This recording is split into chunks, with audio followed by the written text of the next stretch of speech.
Hello and welcome to Rotted Reviews, and today I'm coming at you with a fairly impromptu video. I was not planning on doing one.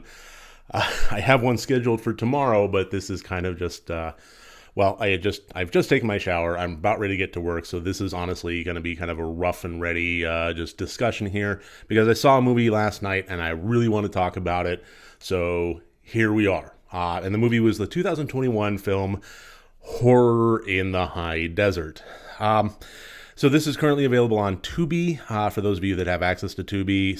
And I think it clocks in about an hour and 20 some odd minutes. So, free with ads on Tubi, an hour, less than an hour and a half. It's not a big challenge in terms of a watchability kind of thing.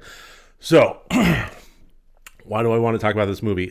Because it kind of struck me, and I honestly was not expecting that.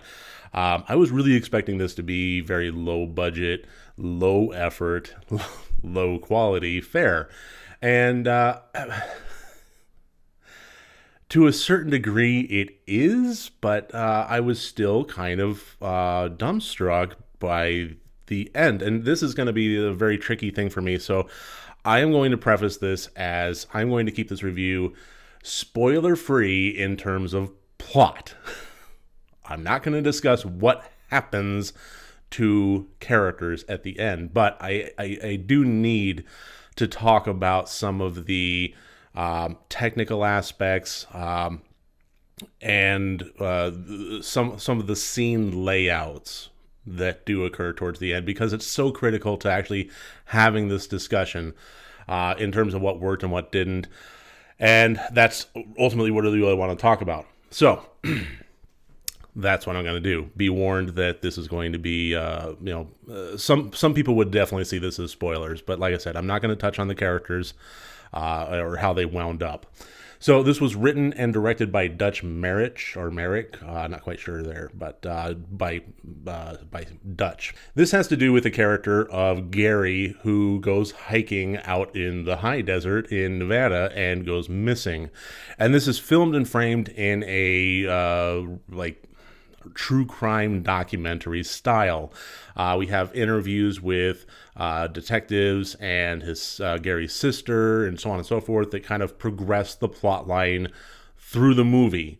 And we kind of pick up from the moment in which the 911 call occurred, saying that he's missing. He never checked back in. He was going on a hike. And then we kind of learn more about him as the movie progresses, learn some of his secrets, pick up with some of the hidden aspects of his life, and the movie just kind of unfolds as they progress down the storytelling avenue of this investigation and what it reveals. If this sounds at all familiar, this has been done before many times. The one thing that I kept getting in my mind as I was watching this film was kind of shades of Poughkeepsie Tapes. For being two different movies that take place in a documentary interview style format, you could tell the higher budget and higher production value and higher flexibility of the Poughkeepsie Tapes versus Horror in the High Desert. But the format and the structure is roughly the same as far as that goes. This actually really did seem a bit convincing as a real, true crime kind of thing. But make no mistake, it's all a fictional narrative.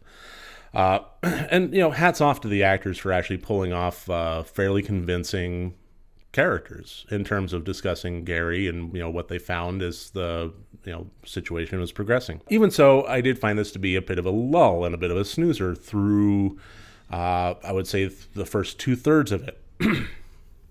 There is a point in which we get revealed that, we're getting revealed the character of Gary in different ways. So at first he's kind of hiking, and then we find out that he's a bit of more of a hardcore survivalist in terms of actually going out into the wilderness with no preparation aside from maybe a little bit of food and water and his backpack, and going out there for weeks at a time. And unsafely, I might add, not checking in with people, not carrying a GPS, not having, check-in times, anything along those lines. And basically just wanting to explore. And, he's exploring locations that are, 3 days out from any highway.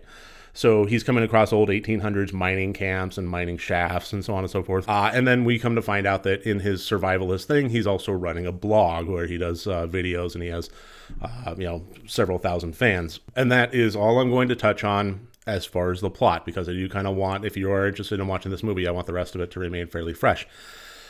But throughout all of this, it was interesting-ish.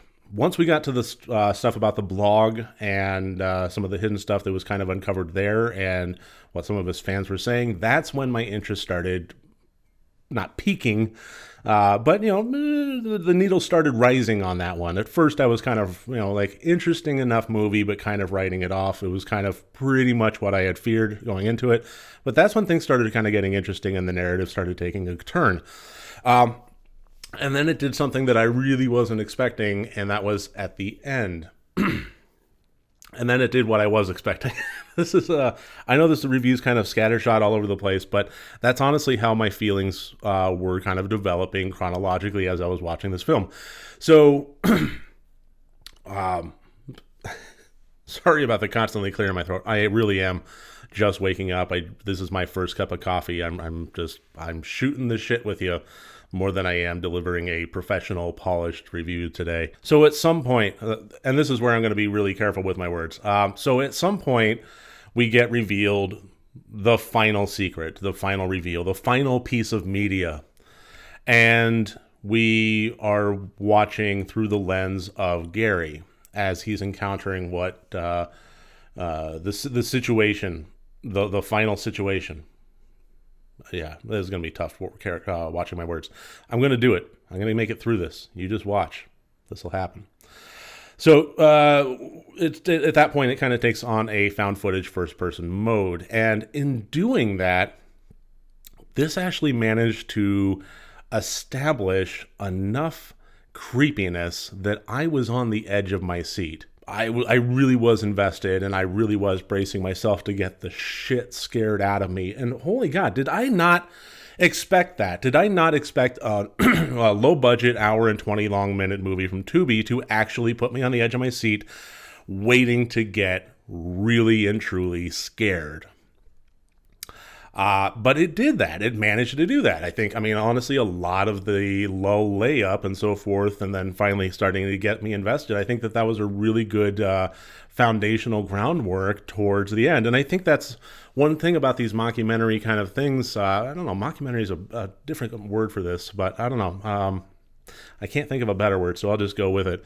A lot of them, Poughkeepsie Tapes included, work in service of a really dramatic ending. That's one of the best things that we take away from them, and this was no exception. This worked its way towards having a very, very climactic ending, very edge of your seat, very thrilling, very bracing kind of ending. And then it dropped the ball a bit. I honestly think that for how much they put me on the edge of my seat, it was, instead of taking that last step and having the technical prowess to actually make me jump out of it, and instead kind of nestled me back in there and put a blankie over my lap and so forth and said, "There you go, dearie, it'll be all right." It kind of missed the opportunity for the foundation that it had laid. But I still really appreciate the fact that it actually put me in that position in the first place. And that's why I really wanted to talk about this movie, is this was kind of a sleeper. It came out of nowhere. I kicked it on because why the fuck not? It was really one that I wasn't expecting a whole lot out of. I wasn't even really expecting to make a review video on it. I really thought it was going to wind up in a place of odd neutrality where I didn't have a whole lot to say about it. But that ending, just before the ending, it was enough that it made me like, wow, this really was more than I expected it to be. And it was worthy of talking about. At the very least, I wanted to get the name out there and let the folks out there know, let you out there know that this is a movie that is more than it seems, that maybe this is worth watching. And I think analyzing, if you're a horror fan, I think, I always say, watch more bad movies, but I think that there's something about movies that are good and possibly even reach the point of edging into great but maybe flub it every once in a while, and then evaluating why that is.